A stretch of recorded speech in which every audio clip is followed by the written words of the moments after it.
hey, real quick. Number one, thanks for taking the time. Really appreciate it. This is Dad Edge podcast. I think you're a dad, maybe, right? I know so. 100%. No, man, this is amazing. It's a fantastic book. I actually just finished listening to it yesterday. Okay. And it was awesome. Oh, thank you. Yeah, man. Thank you. You bet. Hey, I know we got started a little late, and I want to make sure we're conscious of your time. So how much time do we have? What do we got? Let's go for, how much time are you looking for? Well, we were scheduled for about 45 minutes or so. Let's do our 45. Let's do it. All right, man. Awesome.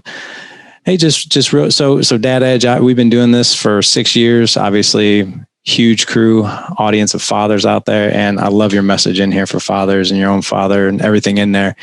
But, just a quick question for you. If we were to fast forward 45 minutes from now and you got off this interview and you're like, man, that was exactly what I wanted to talk about. And what we talked about just bring to me a ton of joy. What would we be celebrating?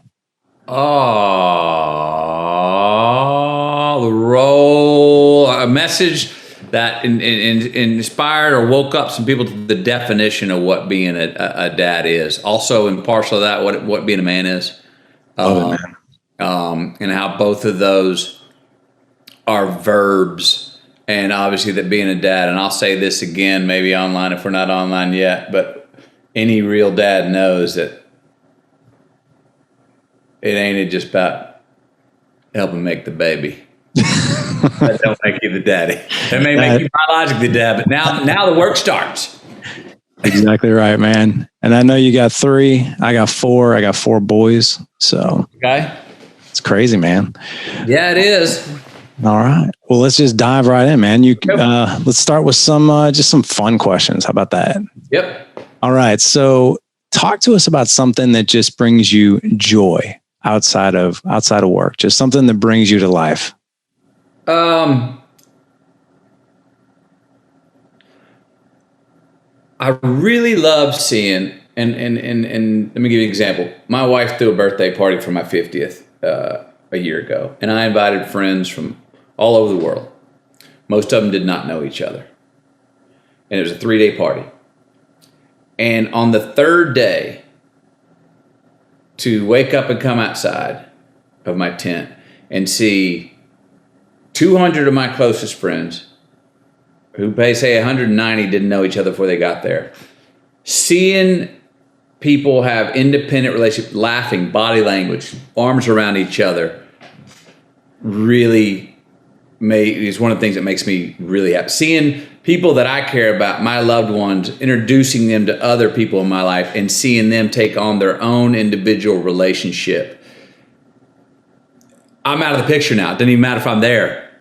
And then a year and a half later to talk to friends out there like, oh, I still talk. Yeah, I just got off the phone with so-and-so. We actually, me and his wife and my wife, we went to so-and-so. Oh, they're taking trips together? That makes me go, yes.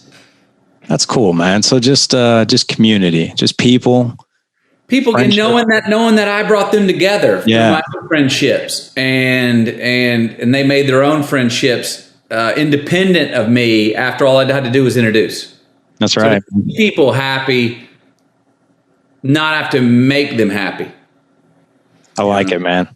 Yeah. It's like 0.5% of like the Kevin Bacon thing, right? The 0.5 degree of separation, right? But you are you're the degree. Yeah, well, when I can be, it's nice to see that, Yeah. Yeah, man. Very cool. I love it. All right. This one I've been dying to ask you, man. First movie I ever saw you in was actually A Time to Kill. I was in college and I loved it. But ever since then, and now reading your book, I've always been really curious. What is one part that you've played that is most relative to the man, the husband that you are and father? Going through a backlog of 52 films.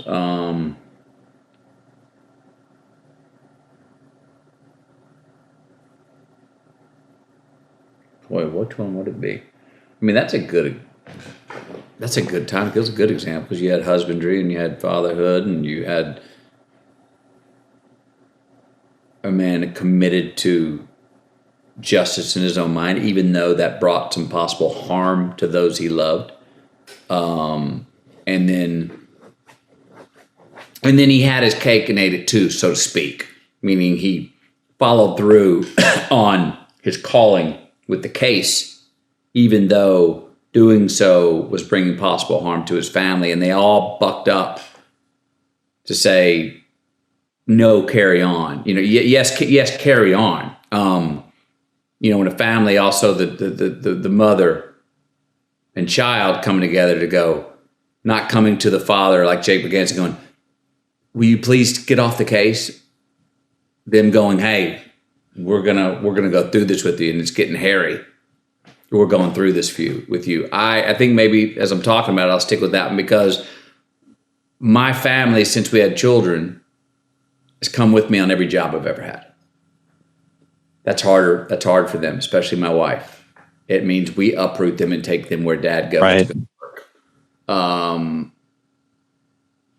Never, if they knew, my family, especially my wife, knows that I have a real passion for a job I want to do, has she ever been like, well, do you have to? Don't do. She sees the conviction. All right, here we go. Let's load up. Dad believes in it. We're going without question.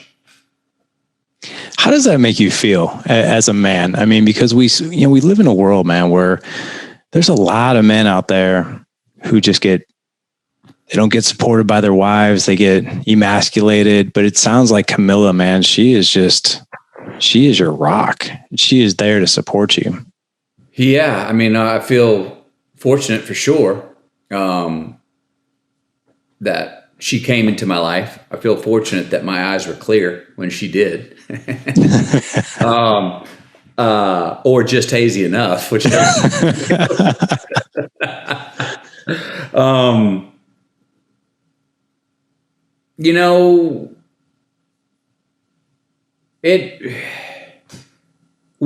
me bring this up. When we decided to pull the proverbial goalie and said, let's have kids,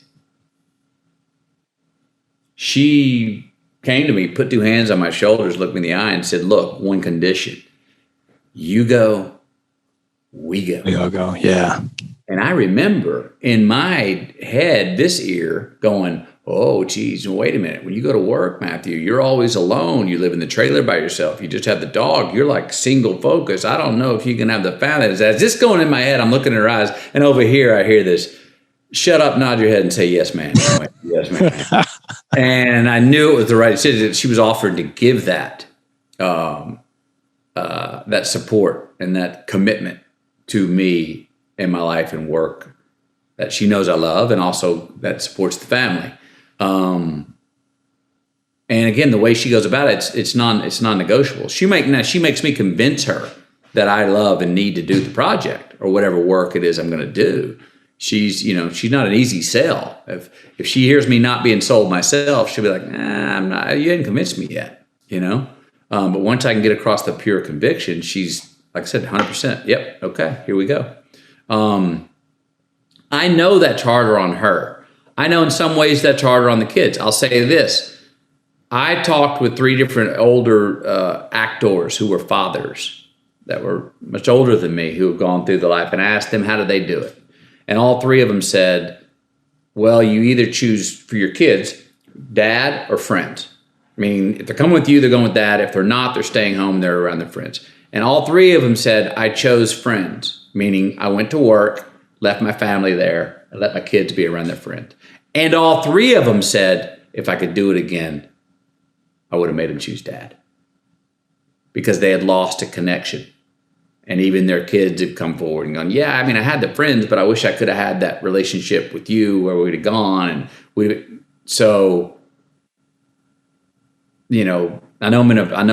feel like we made the right decision. I never really, it's hard sometimes because my kids are getting older. Those friendships are starting to become a little more closely bound. There's groups, there's community, and to uproot them at times and say, no, we're going to in the world and we're going to drop anchor for 6 months, is it probably going to get harder on them as they get older. But so far, it's been non-negotiable. I love it, man. There's a scary statistic out there because your oldest is 13, right? 13, yeah. 13. I have a 13-year-old as well. He's my second born. But 80% of your one-on-one time with your kids is gone by the time they're 12. So the fact that you did that, it's like you bring your family along for that journey. I mean, that's deposits made in those kids that, those are well worth it, right? I believe so. I mean, family, I was raised where, and from reading the book, family that's it, and people go astray in family certain times. But we try to say when we go off and, hey, we can, wherever we hang our hat, wherever we lay our head down as a family, as long as we're together, we're okay. And yeah, that sucks. We can't see your friend Jane and we can't do this and that. But hey, if we got us here together, we're gonna be okay. And, sometimes that, you got 3 kids, you got 4. That means certain moods you get fits, well, I miss this, I want this. Then you got this whole year of COVID time where everyone's kind of off their rocker a little bit, trying to find the balance. That the family gives us some place to come back, and that anchor, we know we can trust in that one. And I know for me, if I go, look, when I'm confused or wondering what to do with myself or lost, if I go, boy, if I put my energy into the family, I can never go wrong. That you can't, meaning there's no overdoing that. Right. I don't think, you know what I mean? Oh, yeah. I want my kids to be independent. I don't want to coddle them and things like that, but there's no overdoing putting them. And as you know, every dad out there knows, to teach, to shepherd, to let them understand consequences, to say no is a hell of a lot harder than going, yeah. It's a lot easier. Just go, yeah, you know what, I'm beat. And men, sometimes, it is. And I look at me, I'm talking, what about my wife? Well, that's usually the case. What about their mothers? They're pounding the ground all day long. But there are times it's late and you're just like, oh, do I have the energy to give the answer why the answer is no right now? And can I do it in a way where they maybe can constructively understand it? Or we're saying they're having the same conversation today that we had yesterday and the whole week before. All right, easiest thing to do is give in here. But no, that'd be doing an injustice to them. Okay, here we go. Let's sit down. Let's go, it's fatherhood's a verb. Man, you're speaking my language. I just had this conversation. And it was all about no with my 13-year-old. We keep him we keep all the kids as far as like screen time and that kind of thing. So it's like 1 hour a day on their phones. We got rules in there about, hey, you don't bring your school Chromebook in your bedroom at night, no sneaking that, all this other stuff. And my son told me, he's like, Dad, I'm like the only kid I know that is not on screens like 4 and 5 hours a day. My friend so-and-so, I won't mention his name. My friend so-and-so is on there for 8-9 hours. I'm like, well, can I tell you something? I was like, it would actually be way easier for me to allow you to do that. Yeah. But I love you too much to do that to you. So, let's not take the easy road. It's not always going to be a yes. It's going to be a no. And it's a no for a good reason. And I explained it to him, but I'm happy that you brought that up because that is very true. Well, and that screen stuff it's hard because that can be, sometimes you need a babysitter and that can be a great babysitter. It's pretty easy. I'm going through, I don't know how you are, I'm going through like, well, is there a difference between the educational screen time and the straight entertainment screen time? My kids play soccer. Well, are you playing so much FIFA that you're not actually wanting to get out in the backyard and actually play soccer? What are those lines? I don't want the video game version of life to become the de facto go-to before the go get into it in real life and go see for yourself. Go try it out. Go play the part yourself live. And the tricky part of that is some of these doggone videos are so damn good now, man, that they seem like they're better than the real thing. Oh, they are. They can be.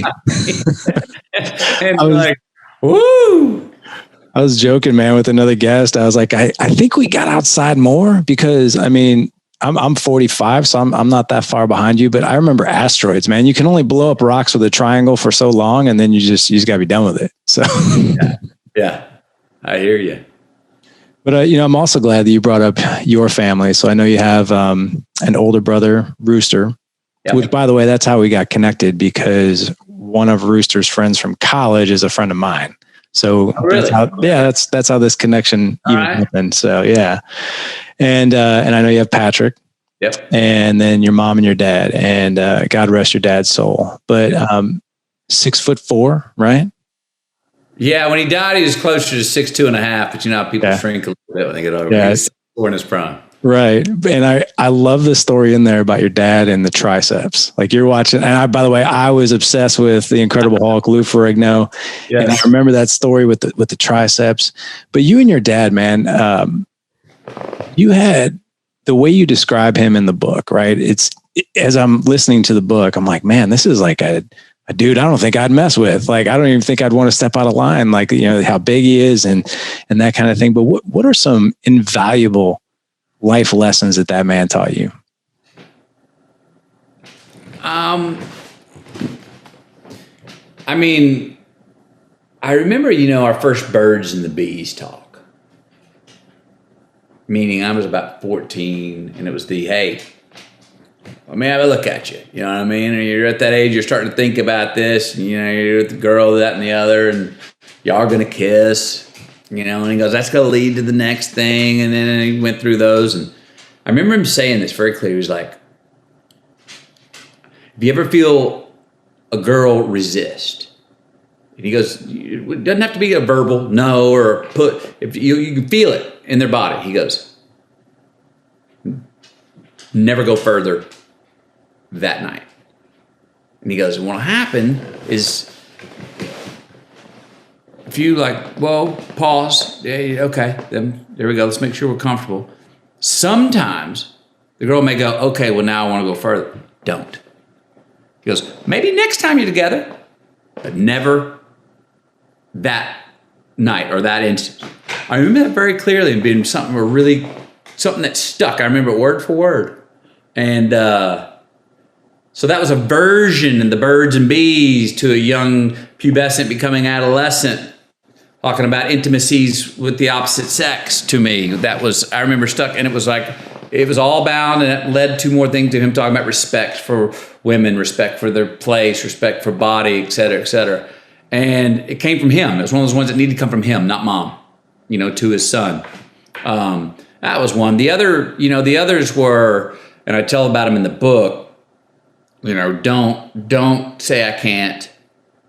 Don't hate and don't lie. And I remember very clearly one of the I can't things. Like I was supposed to, you know, up Saturday morning, gonna mow and weed eat the lawn, my Saturday morning chores at 7 a.m. And I'm out there, I'm trying to get the push lawnmower cranked, and it wouldn't crank. I checked the gas, checked the oil, checked spray, everything. Go inside. Dad, Pop, I can't get the lawnmower. And he goes, and I saw his molars meet. And I said, I can't get the lawnmower. And as soon as I said, I was like, oh, I know that's a bad word. Oh, no, I've been taught not to say that. And he just looked at me. He got up, walked with me through the kitchen, out the garage, around the back of the house, the lawnmower, knelt down, messed with it, found where the gas line was off, fixed it, and all of a sudden cranked it up. Hadn't said a word this whole time. He then walks over to me. I'm standing about 10 feet from the lawnmower, and I remember he kind of spoke up because the lawnmower was running over, going brrrr. And again, like my wife, he put his hand on my shoulders, and he goes, you see, son, you were just having trouble. And I remember going, got it.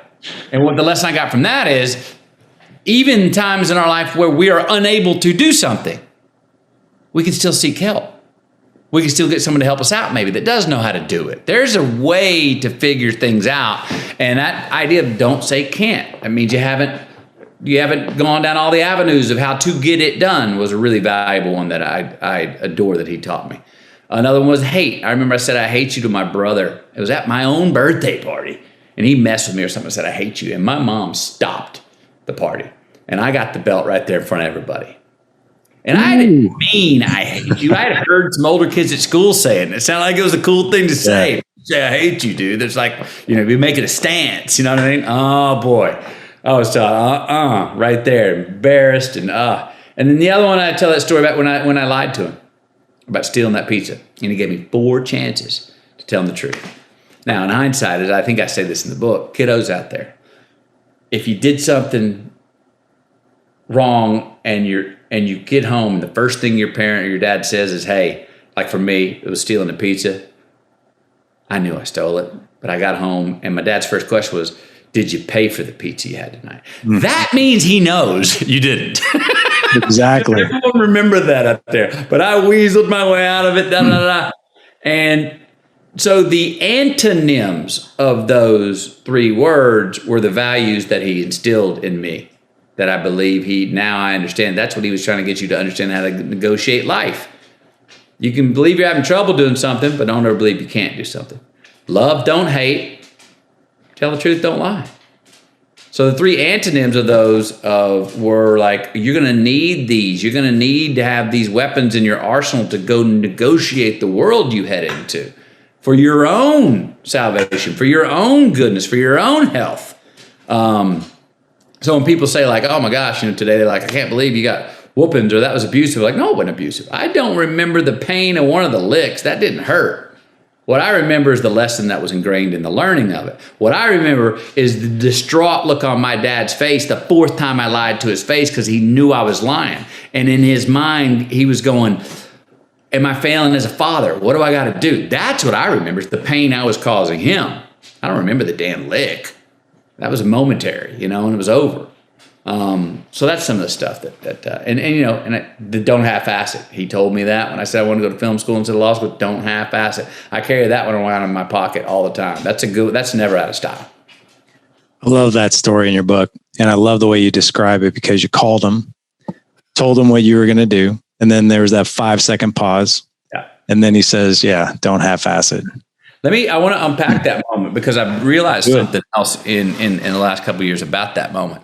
So, as fathers, we set up rules in our household for our children. All these rules, stay in the zone. These are expected of you. This is the foundation. If you follow these rules, you will grow up and be somewhat probably successful in life and have good character, etc. Now, when our children do that, very good. But there's a moment I think we all as fathers want to have happen. And if it happens, awesome. If it doesn't, they're still going to probably be okay if we raised them right? For me, it was that moment of calling my dad, telling him I don't want to go to law school, I want to go to film school.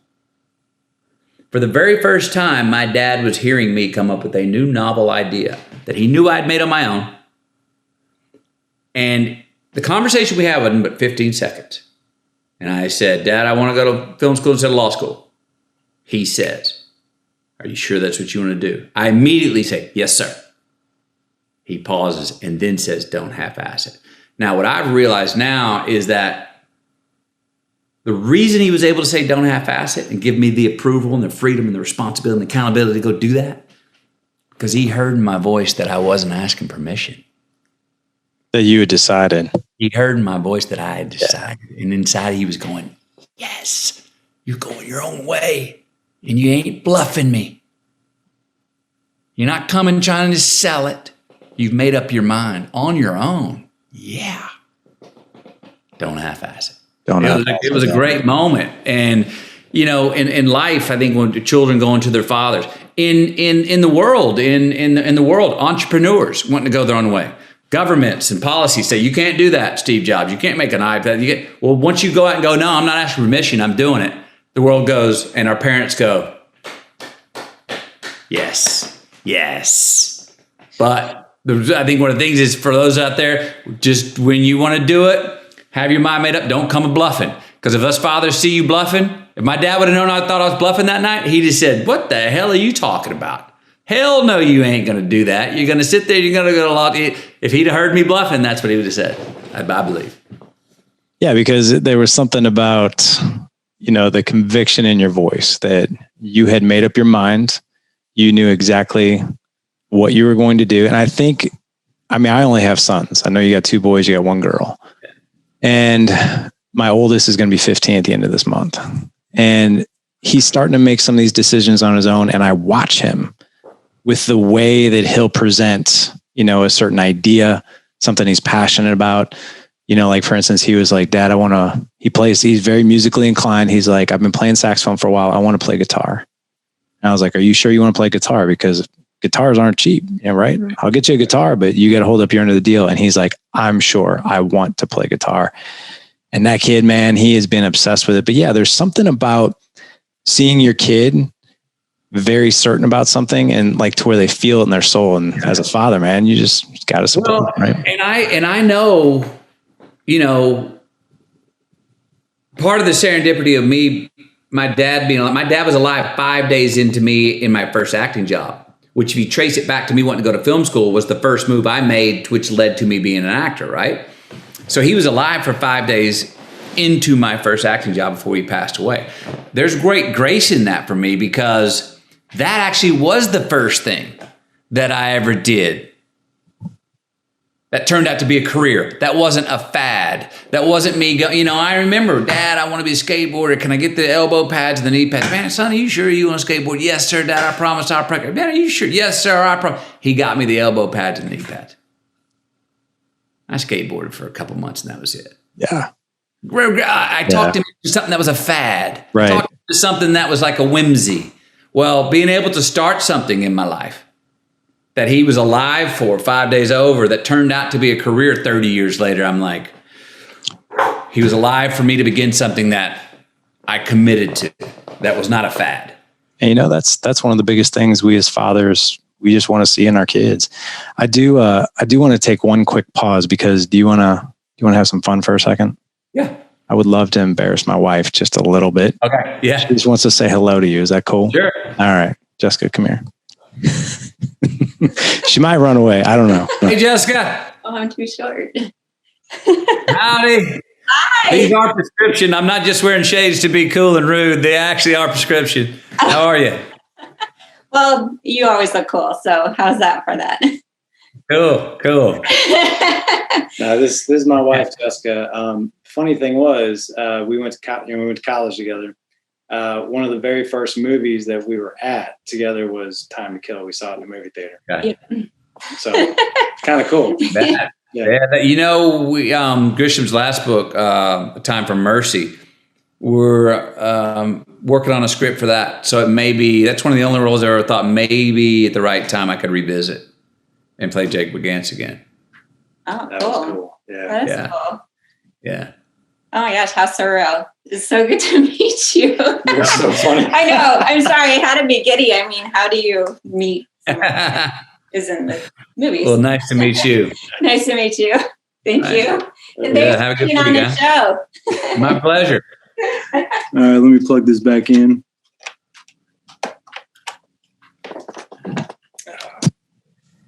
Oh man, I've known her for 25 years, and the way you talk about Camilla in your book, and I mean, dude, you can feel the love that you have for that woman in that book. Which brings me to another question. It's you're a busy guy.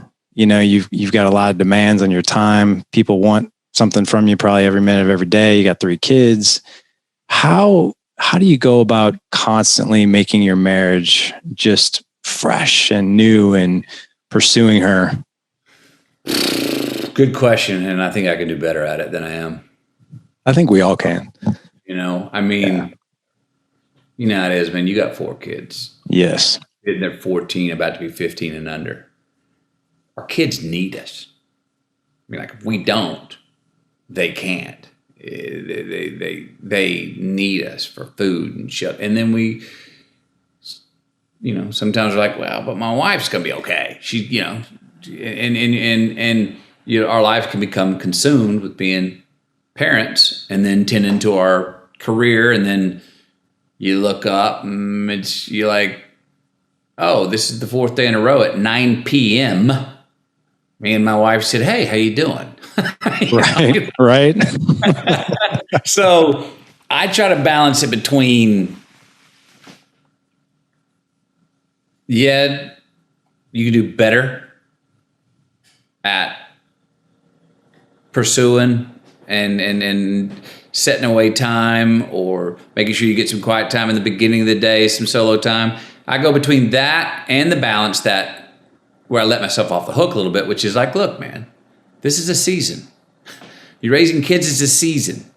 They're going to be out of the house. You go back when they're, you get our youngest one's 8, say in 10 years, we're going to be just you and I again. I mean, but it's true, because I'd be foolish to sit there and go, it's just a season. We'll pick back up later. But at the same time, I think it's okay to remind ourselves that, hey, it is a season. It is harder to find time. I mean, and then, the other thing is that romance.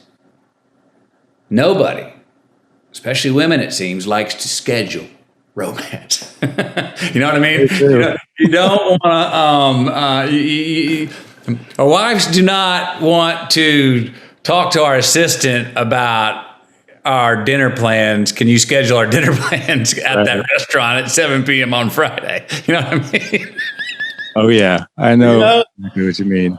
So but it's a challenge. It takes more work to keep that spontaneous. So like, hey, we got some time. You wanna, or you know what I mean? Go do that, because it also is you make a plan and then a kid gets sick, and then you're like, well, that's out the door. And all of a sudden you look up and it's a week later and you're like, we never had got around to doing the thing that we were going to do, So I can get better at it. She's better at it than I am, at making sure we've got time on our own to enjoy each other.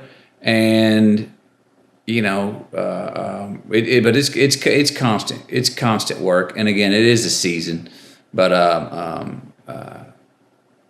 it's with all those things you said that I got going on in my life, all those things that most of us have going on in our life. It takes work, and we need to sit there. And I know I can look and go, hey, am I putting enough time to that in my weekly, daily life? Yeah, it's a planned regimen. And again, it's like we don't want it to be planned, but we want it to be intentional, right? We noticed that when my wife and I, we try to go on a date every week, maybe every other week. Even our kids, man, the 4 boys be like, why can't we go? And we tell them, we're like, because it's really important to you guys that we continue to like each other, right? Yeah. Yes. That's just really important stuff. If you're cool with it, man, I would love to just read something from your book. And again, I finished this yesterday, and I don't know why, Matthew, but man, this really hit me. And I really want to get to how you realize this, because as we look at like social media, the highlight reel, and we look at, we're always comparing ourselves to each other. And sometimes I'm 45. I know you're older than I am, but it's like, I feel like finally at this age, I'm finally starting to understand like who I am. And this one, man, it really got me. I was in the gym listening to your book, and I stopped what I was doing and I hit the 15-second back. I want to hear it. I heard it 3 times. Time to get rid of the filters. Make my life my favorite movie. Live my favorite character. Write my own script. Direct my own story. Be my biography. Make my own documentary on me, nonfiction. Live, not recorded. Time to catch that hero I've been chasing. See if the sun will melt the wax that holds my wings, or if the heat is just a mirage. Live my legacy now. Yeah. I just want to repeat that last one. Live my legacy now. What was it what was the realization that started that process? Well, it's one I'm in the middle of right now. Still trying to work that riddle out. As an actor, I go to someone else's script, directed by someone else, lensed in a camera by someone else, edited by someone else before it's put together and put in a screen in front of you. That's great, but that's 4 filters from my raw expression before it gets to you. Part of the reason I wanted to write a book gets rid of 3 of those filters. It's still a written word. It's 1 filter. This is more no filter. We're live. We're talking. It's the recorder's on. Well, I'm like, well, what do we, instead of, like, life's the greatest art. I've been putting art out there. I make a movie, I'm part of art if it's a good movie. I write a book, that's an extension of me in a form of art. Well, how can my life and my living be an art? How can I be a walking representation without needing to contextualize it in the written word or in a movie or a performance? Or go be it. What am I doing in the big show? The one that action was called one time the day we were born, and cut will be called one time the day we die. What am I doing? What are we doing here now? So that's what I'm working on, putting myself to task about. What is that for me? And when I love that Icarus analogy, which is, Icarus flying too close to the sun goes up further. Hey, don't get too up. The wax on your wings is going to melt. And you get too close to the sun, melts the wax, and they fall to the sea. I think that we inversely have a problem. Not that we fly too close to the sun, but that our main problem, most of us, is that we think it's too hot way before it's even warm. And that we have a roof on our potential, that we get these alarms that start to go off when we start to soar. That we start to go, whoa, easy. It can't be this good. It can't be this clear. It can't be this true. You can't have the courage to do that. You can't take that risk. Well, hey, watch it, buddy. Come on back down there. I think most of our challenges is not in flying too high. It's in that we're not flying near high enough and our alarms go off too early. So I'm trying to call myself out and go, hey, man, quit acting like one. Be one. Quit going and playing a representation of one. Be one. Don't just write about it. Do it. Where and how am I going to do that? I'm not sure. I understand the why. I don't understand the how yet. That's your second book, right? I wish. Maybe, hopefully, I could write it, but hopefully that's something that the hands of time record that. Right. Yeah, I wish the reason I replayed that when I was listening to it yesterday is because I was like, man, I feel like that's the process I'm starting as well. It's just stepping into who we are very authentically, right? The good, the bad, the ugly, all of it.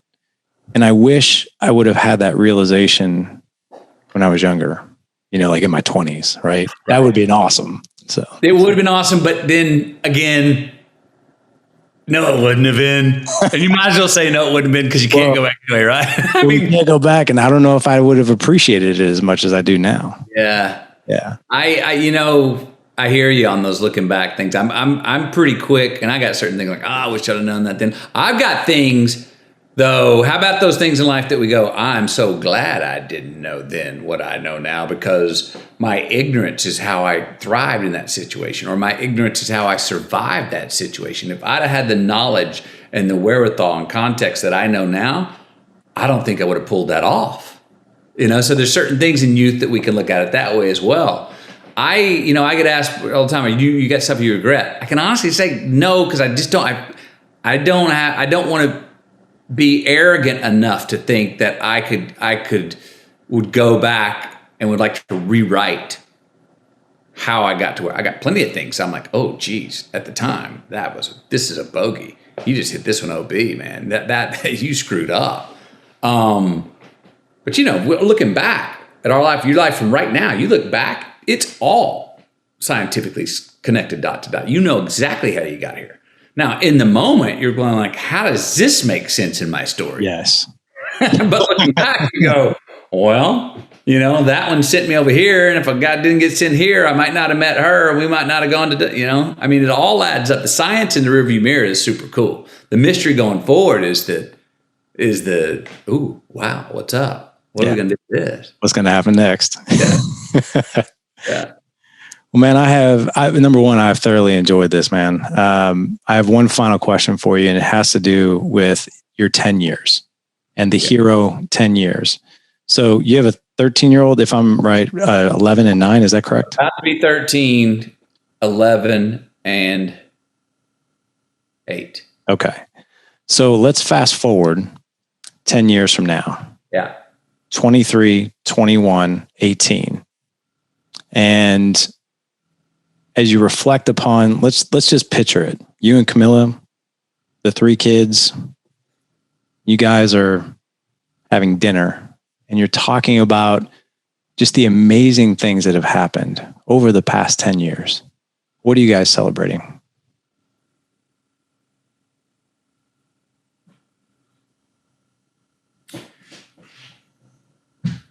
We're celebrating that even though we now, and I'm talking from 10 years from now, this is the conversation I'm having 10 years from now, even though we all live in different parts of the world, because I think 2 out of my 3 will probably go live in other places around the world. If I had to say right now, that even though we live in different places in the world, how close a relationship we've been able to maintain. 2 out of 3 of those kids, the oldest, maybe just Levi, to have an inside sort of understanding about things right then that's kind of unsaid between he and I, now for the first time as buddies and not just father-son, is something that a little magic that I foresee. Like I said this, success would be for me one day I'm one of my kids' best friends on their hand. Not now. I'm the dad right now. I don't need to be the best friend right now. But one day that dad's one of my best friends would be awesome. But we've been talking about,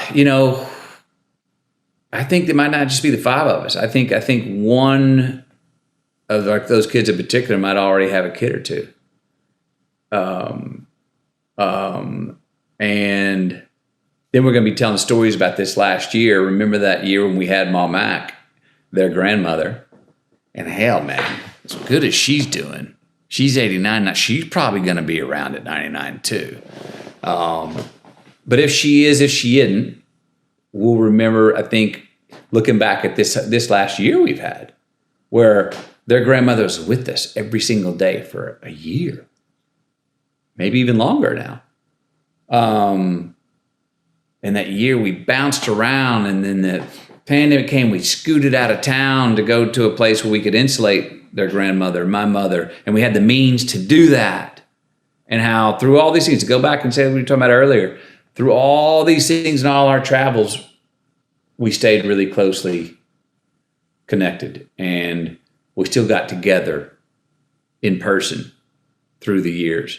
And then the last part of the conversation is, well, Mom, Dad, me, Camilla, we're here at your place, and you 2 are living in this damn Airstream with an outdoor kitchen. Where are we going to sleep tonight? That wasn't part of the plan. You're like, that's why we got the 3 hammocks. That's right. They're outside. Very cool, man. Matthew, this has been awesome. I've been a fan of yours ever since I saw Time to Kill back in 1996. And but reading the book, man, I felt like I got to know your heart. I felt like I got to know the man you are, right?